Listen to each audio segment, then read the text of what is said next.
Number 3, उसमें हमारी चर्या कैसी होनी चाहिए। अगर 3 प्रकार से बांटते हैं और तीनों अगर सही मायने में जम जाए तो वो घर स्वर्ग से भी ज्यादा सुखमय हो सकता है, क्योंकि स्वर्ग मात्र आमोद और प्रमोद का स्थान है। अगर घर पवित्रमय हो जाए, धर्ममय हो जाए, तो घर ही मुक्ति मार्ग का प्रथम मंजिल बन सकता है। तो ऐसे पवित्रमय घर सर्वश्रेष्ठ इंफ्रास्ट्रक्चर से कैसे हो सकता है, यानी ये घर, अभी आप में कई लोग और भी नया घर ले सकते हैं, नई घर बना सकते हैं, या है जो घर को ऑल्टर करा सकते हैं।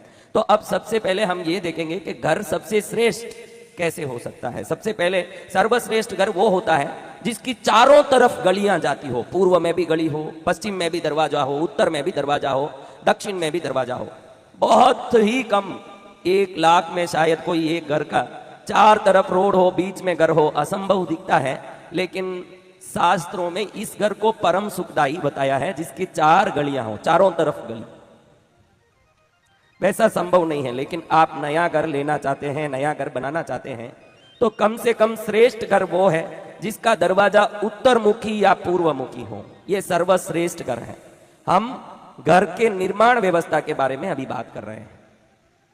सर्वश्रेष्ठ घर वो है जो उत्तर मुखी उसका दरवाजा हो या पूर्व मुखी जिसका दरवाजा हो, ये सर्वश्रेष्ठ घर है। अगर कोई कभी घर खरीदना हो तो आप अच्छी तरह इस व्यवस्था पर ध्यान दे सकते हैं कि आपका घर नॉर्थ फेसिंग या ईस्ट फेसिंग में तो है कम से कम।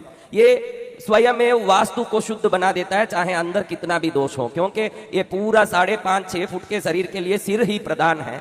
वैसे ये घर के लिए उसका मुख्य द्वार ही प्रधान है। जब अगर द्वार सही मायने में जमा हो तो वो पूरा घर दोष रहित बनता है।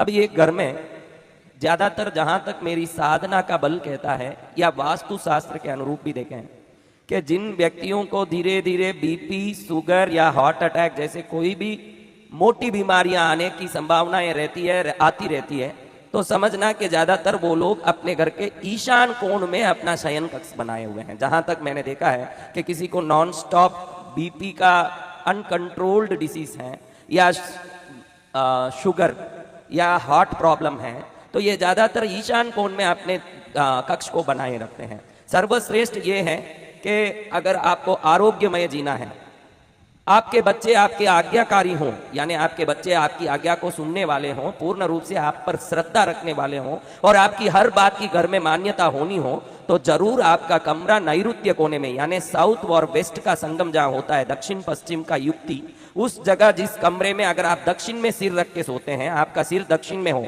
ये सबके लिए बहुत जरूरी है कि घर में आप सोते समय दक्षिण में सिर रख के सोया करें। जिन जिन के सिर दक्षिण में होता है